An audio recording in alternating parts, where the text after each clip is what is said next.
sou fundador do instituto de pesquisa que chama Instituto Locomotiva, fundador também de uma parceria nossa com a CUFA, com a Central Única das Favelas, que chama Data Favela, e há 20 anos nós estudamos o comportamento dos consumidores brasileiros nas diversas mudanças que tivemos no Brasil, em especial agora, durante a pandemia, que nós fizemos 71 estudos com foco nas mudanças do comportamento do consumidor, e muitas delas, como nós vamos ver aqui, mudanças no uso e na relação da tecnologia. Eu fiz um resumo de uma pesquisa bastante bacana, que saiu no estado de São Paulo esse domingo, uma pesquisa que é parceria nossa com a PwC, com a PricewaterhouseCoopers, que mostra um pouquinho os desafios de inclusão num país tão desigual. E esse tema, que é impossível falar de inclusão sem falar de desigualdade, acaba trazendo os desafios para entender efetivamente quem é esse internauta brasileiro.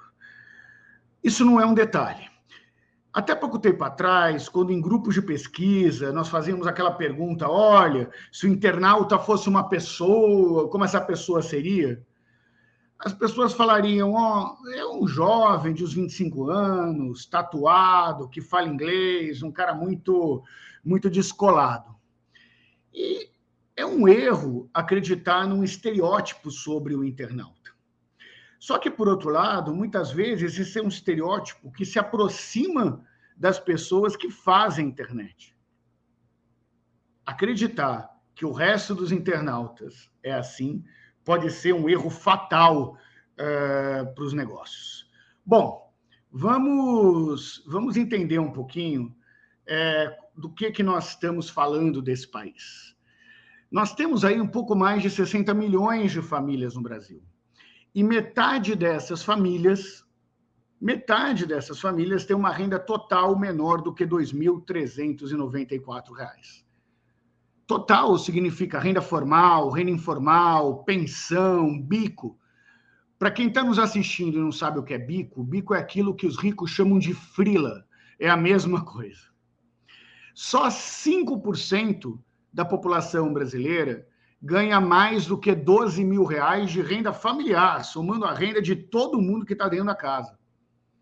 Esses números são importantes para entender o quanto que a internet está preparada para falar, vender e atender públicos tão distintos, como uma família, que é metade das famílias brasileiras, que tem uma renda total menor do que R$ 2.394, para os 5% de famílias que têm uma renda familiar de R$ 12 mil. E nós sabemos que boa parte das estratégias do e-commerce mira os 5%. E o engraçado é que esses 5% se intitulam classe média, né? Os 5% mais ricos não são classe média de absolutamente nada. Por que o mercado da maioria? Porque nós estamos falando de 77% da população brasileira adulta ou dos consumidores pertencem às classes C, D e E. E isso é ainda mais importante quando nós estamos falando de produtos de massa.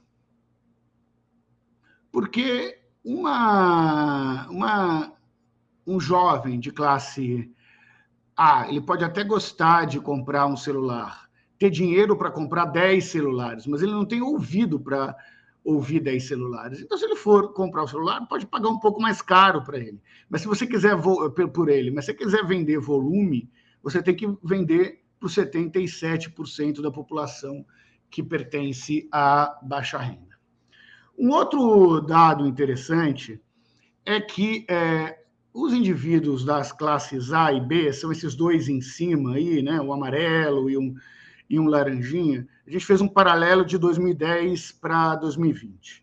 Né? Eles cresceram 8 pontos percentuais apenas, o da classe A.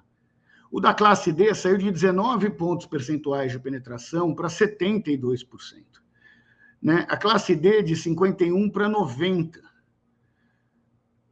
Então, nós estamos falando, na prática, de um embaralho muito grande aí entre as pessoas que hoje acessam a internet. Mas esse efeito mostra que o letramento digital não é o mesmo entre as classes, porque é o tempo que eles acessam a internet, que, portanto, é muito importante para se familiarizar com o meio, é muito diferente entre os mais ricos e os mais pobres, o que dificulta fortemente o letramento digital desses brasileiros. Nós temos no Brasil hoje aproximadamente 152 milhões de internautas com mais de 10 anos de idade. 152 milhões de internautas é quase 2 Argentinas nesse processo. E quando nós vamos ver a renda desses internautas, a gente vê que ela é dividida em 48% entre os clientes de baixa renda e 52% entre os clientes das classes A e B. Na prática, significa que se 77% dos consumidores têm 48% da renda total, nós estamos falando que todos os produtos de massa têm um potencial maior de vendas em volume nas classes C, D e E do que nas classes A e B, em especial na internet. Então, apesar de estarem comprando mais online, a pandemia fez crescer esse comportamento online, ele ainda não é tão disseminado nas classes C, D e E quanto para a classe A e B. Essa situação vai mudar. Vai mudar porque nós tivemos, durante a pandemia, 11 milhões de brasileiros que passaram a ter renda através da internet.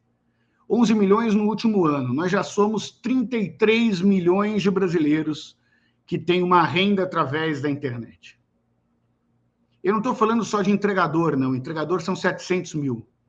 Nós estamos falando daquela manicure que se inscreveu no Get Ninja para conseguir trabalho quando os salões estavam fechados. Daquele massagista, do faz-tudo de obra, do encanador que, com a sua loja fechada, recebia os clientes por WhatsApp. Daquela mãe de família que passou a vender bolo para as vizinhas para manter a renda e a qualidade de vida. E sabe qual é o detalhe interessante? É que 2/3 dos brasileiros perderam renda durante a pandemia. Entre os conectados que usam a internet para conseguir renda, 2/3 mantiveram ou aumentaram a sua renda durante a pandemia.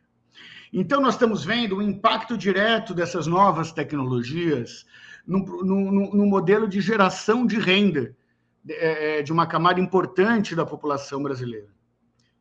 E isso faz com que esses brasileiros que tiveram que se conectar para sobreviver cresçam nas carteiras digitais, realimentem o ecossistema do e-commerce. Isso vai ter um papel direto no crescimento do e-commerce no Brasil. Mas, antes disso, nós temos que superar alguns problemas estruturais da população brasileira com relação ao acesso. Porque, apesar do crescimento, o e-commerce para baixa renda ainda não é tão disseminado quanto na classe A e B. A gente vê aí que entre os internautas das classes C, D e E, 51% já fizeram compras pela internet. Esse número no Brasil é de 56%, é a média. Na classe A e B é 74%. 74%. Você tem nas favelas só chega a 32%. Então, nós temos aí gaps para comparar as diferentes territórios que existem nesse processo do e-commerce. E mesmo entre os adeptos do e-commerce, ou seja, aquelas pessoas que compram nesses territórios, nós vimos que a frequência inferior a um mês, nesse caso, menor do que na classe A e B, é maior na baixa renda. Mas vamos lá. Em todas as categorias, a baixa renda compra menos online, mas há predominância de alimentos, coisa que muitas vezes não tem aí nas outras questões. Então, a gente viu que cresceu, e aí os aplicativos, em especial os aplicativos de São Paulo, mostram que os alimentos lideram praticamente na classe A, também lideram na classe D e E, quando comparado aos outros setores de venda, né?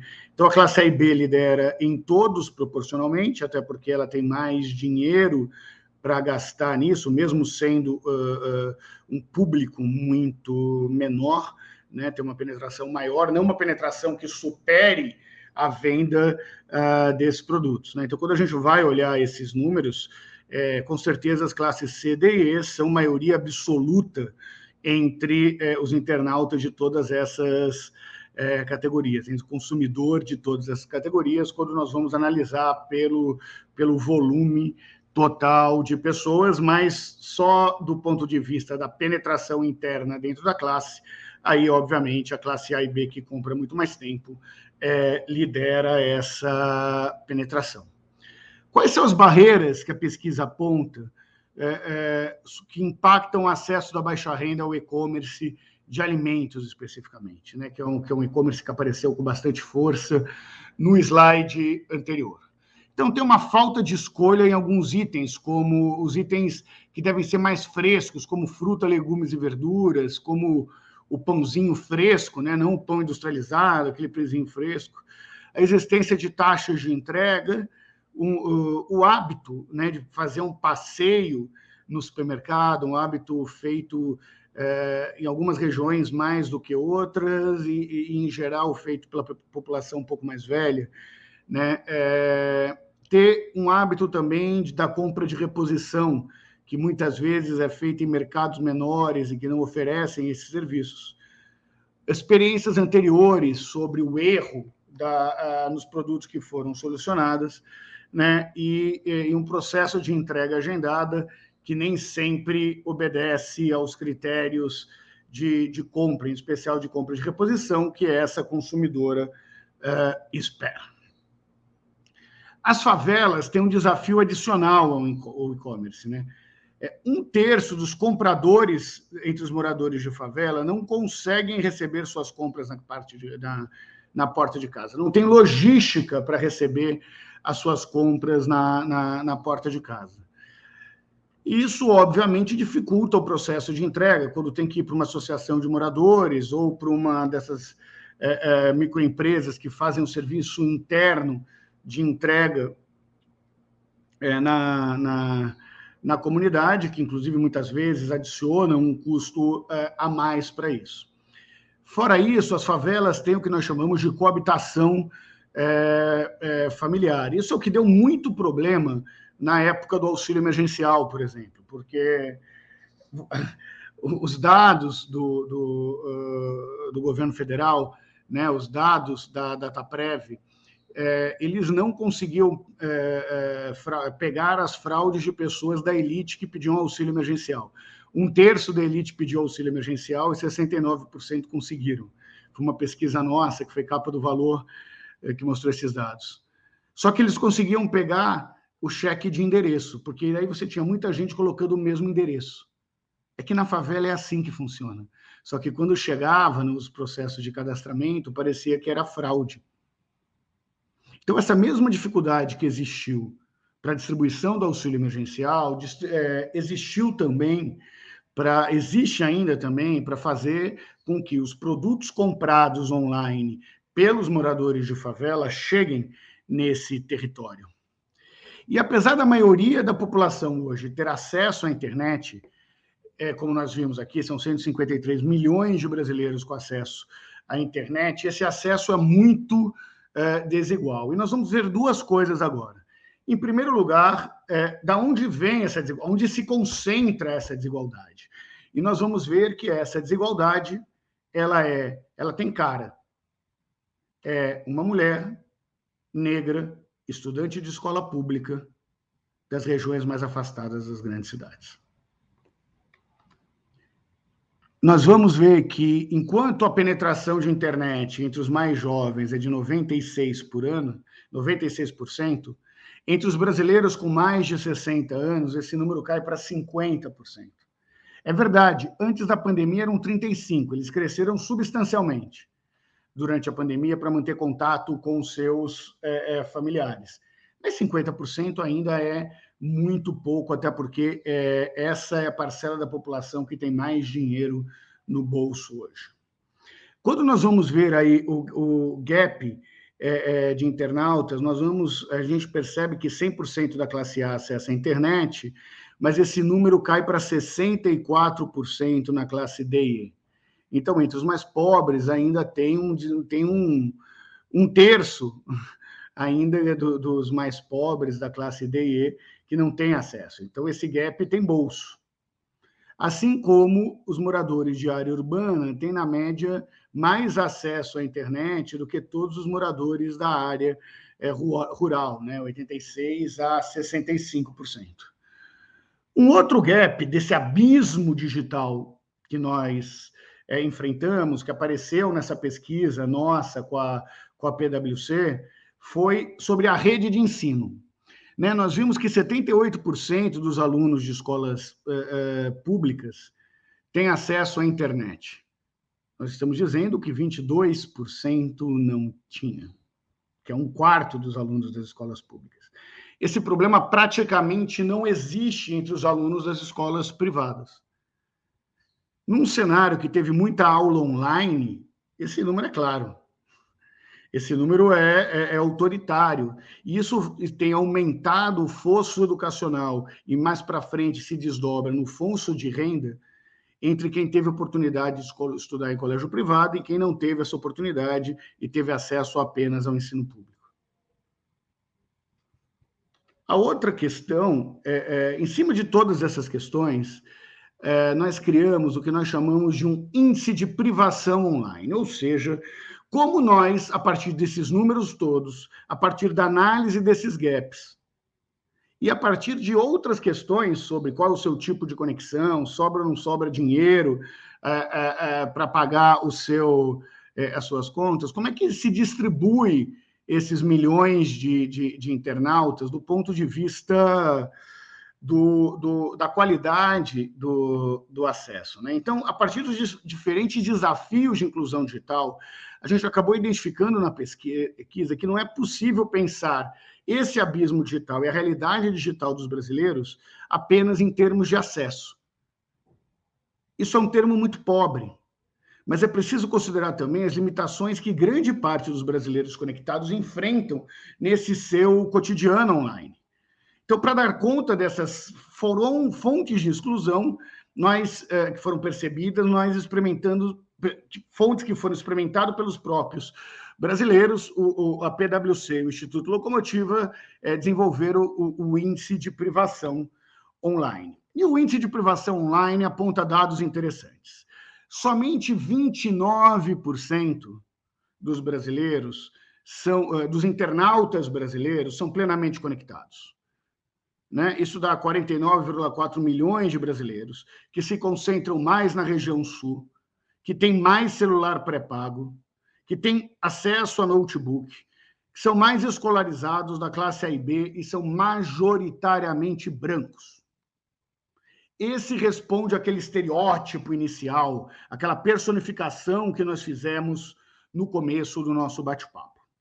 Existe mais 26%, que é o que nós chamamos de parcialmente conectados. Né? Eles têm muita gente da classe C, D e E, tem um pouco mais de negro do que a média, são um pouco mais escolarizados, estão na região sudeste. Né? E quem são essas pessoas? São os jovens de periferia, basicamente. Então, eles têm letramento para ter acesso, eles têm letramento suficiente para estar conectado, para saber mexer nos devices, para mandar um currículo, para ter um currículo no LinkedIn, para se informar, eventualmente para fazer uma transação bancária. Né? Muito deles já tem conta numa fintech, mas eles não têm dinheiro. Então, eles não conseguem ter internet de qualidade, muitas vezes moram na periferia e não conseguem ter sinal onde moram, eles só acessam esse sinal do trabalho. Essa parcela formam 55% dos brasileiros com mais de 16 anos que acessam a internet e que nós podemos chamar de brasileiros conectados, né, que estão próximos dos estereótipos. Mas, além dos 20% dos brasileiros que não têm nenhum acesso à internet, né, brasileiros com mais de 16 anos, isso no século XXI, são 33,9, quase 34 milhões de brasileiros que não têm acesso à internet, nós temos um outro grupo, que, junto com os desconectados, formam os subconectados. Esse grupo, que é de 25%, ou 41,8 milhões de brasileiros, são pessoas que não têm nem dinheiro para ter os melhores devices e nem letramento digital suficiente para aproveitar o máximo que a internet tem para dar. O perfil desse cara está mais presente na região norte e nordeste, majoritariamente usa um celular pré-pago, que, aliás, muitas vezes é um celular que custa mais caro do que a compra, né? A recarga custa mais cara do que se fosse um pós-pago, né? Ele tem uma relativa escolaridade, mas sempre em escola pública, nas classes D e E, e são formados majoritariamente por negros. Então, nós temos 4 perfis da população, sendo que 3 perfis são sobre os internautas, e o quarto perfil, que é o perfil de desconectados, são pessoas que ainda não acessam a internet. É importante entender esse perfil dos subconectados, porque eles correspondem a um termo que foi muito usado durante mais de uma década, que era o sujeito que sabia escrever o nome, e nem por isso podia ser considerado alfabetizado. Né? Esse sujeito que era chamado de analfabeto funcional, esse termo, esse conceito do analfabeto funcional, hoje pode ser colocado para o analfabeto digital, que são esses 25% que nesse estudo nós chamamos de subconectados. O que a gente vê é que tem uma relação direta nas classes econômicas, né? Entre os desconectados, a classe DE tem 60%, a classe AB é só 4%. Entre os subconectados, você tem majoritariamente aí a classe C, né? Assim como os parcialmente conectados. O maior número da classe A e B se dá entre os plenamente conectados, e aí a classe A e B, que tem 22% da população brasileira, tem 29% entre os plenamente conectados, e a classe D e E, que tem quase 30% da população brasileira, só aparece com 8% entre os plenamente conectados. Então, por isso que é o abismo digital. É um abismo digital porque esses brasileiros simplesmente não conseguem ter uma relação igual com a internet. E isso cria um ciclo vicioso, né? Nós vimos que tem diferença no acesso à escola, nós vimos que tem diferença no acesso ao trabalho, nós vimos que tem diferença no tipo de qualidade de conexão que cada um deles, ou a própria existência de conexão em cada um deles, né? Só para a gente entender as diferenças práticas, né? Enquanto os plenamente conectados, só 22% dos celulares são pré-pagos, os subconectados, 75% dos celulares são pré-pagos. Enquanto os plenamente conectados acessam praticamente todos os dias do mês, 29 dias por mês, os subconectados acessam 10 dias menos a internet. São 10 dias a menos com chance de aprender, de fazer transações bancárias, de se conectar com a sua família, de fazer compras. Esses subconectados, que eram 41 milhões de consumidores brasileiros.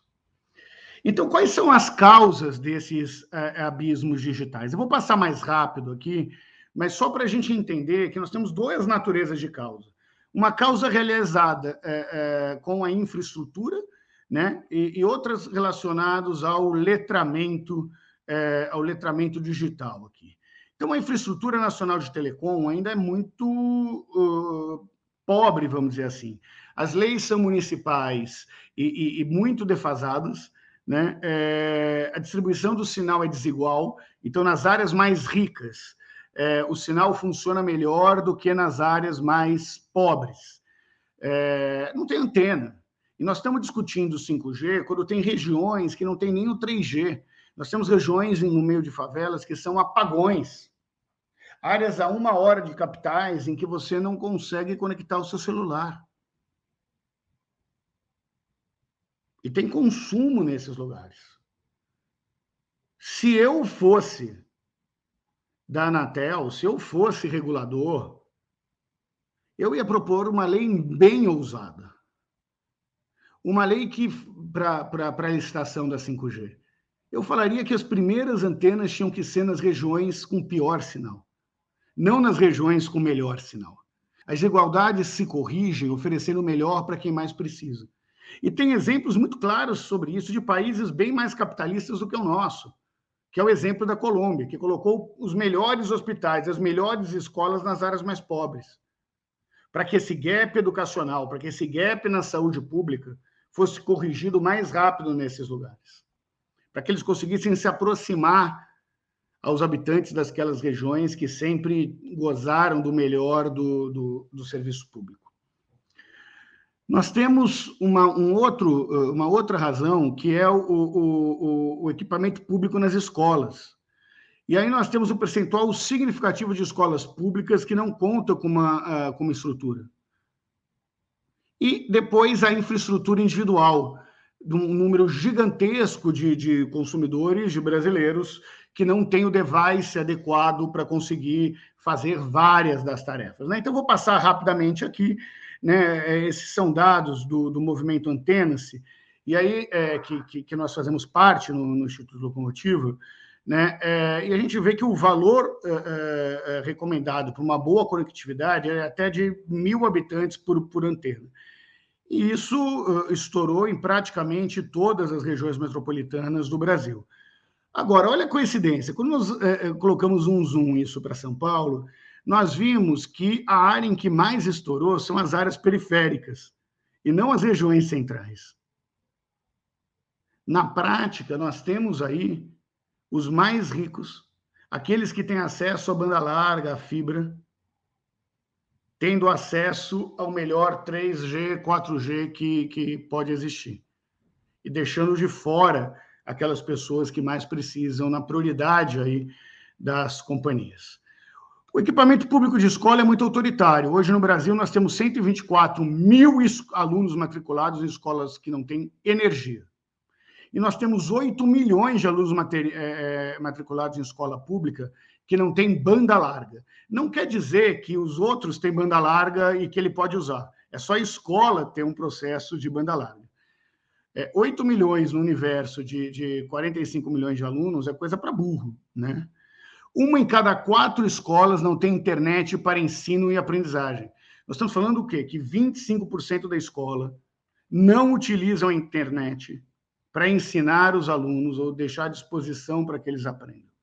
Nós estamos falando da segunda década do século XXI. Com a pandemia, os alunos de todo o Brasil foram obrigados a se adaptar a esse ensino remoto, né? Mas parte dos estudantes, essa adaptação não foi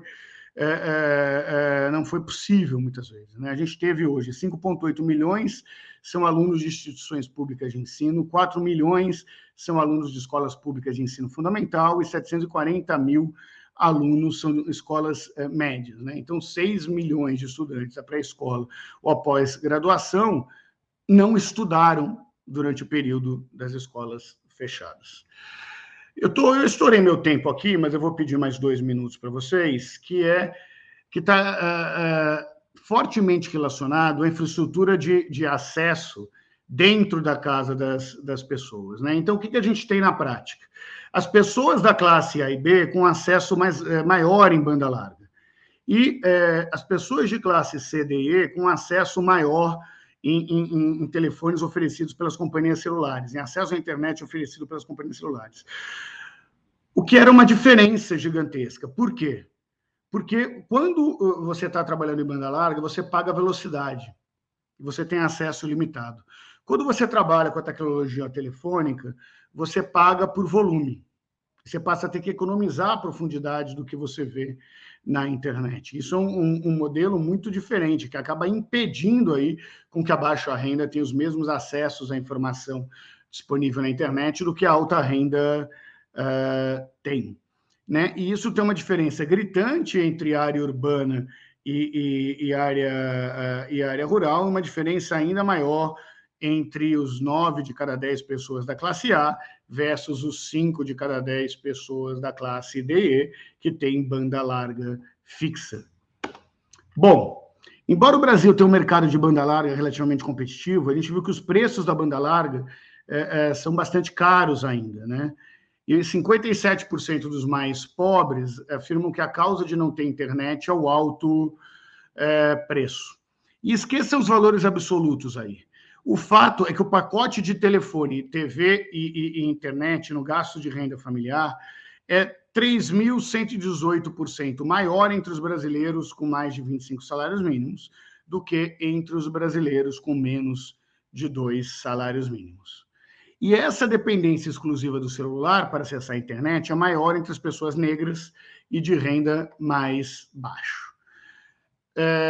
Para terminar, de verdade, nós ainda temos um outro número, em que mostra que 80% dos internautas que acessam pelo celular via 3G e 4G adotam alguma medida para economizar dados, ou seja, é uma compra sempre restrita.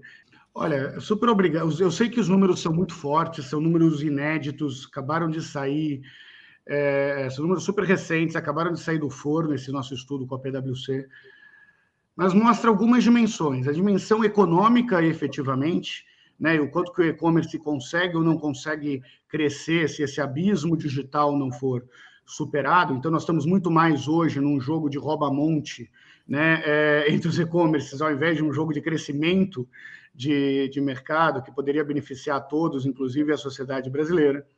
Nós temos o desafio de garantir com que isso não se perpetue. Então, políticas públicas pela luta por exemplo, colocar a internet de qualidade como direito fundamental do cidadão, porque sem ela essas pessoas não podem ir num posto de saúde, por exemplo, não conseguem se cadastrar para receber o auxílio emergencial, não conseguem fazer um boletim, um BO pela internet hoje, né? Também facilita com que o e-commerce seja naturalizado no dia a dia desses brasileiros e, com certeza, trazendo um efeito grande aí nas vendas. Na prática, o que nós estamos dizendo é que, se não for por uma questão de valor, a democratização da internet, que seja uma questão de inteligência. O abismo digital atrapalha os lucros.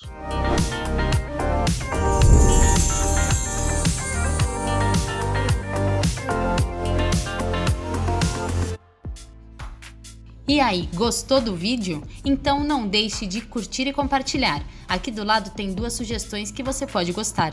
Até a próxima!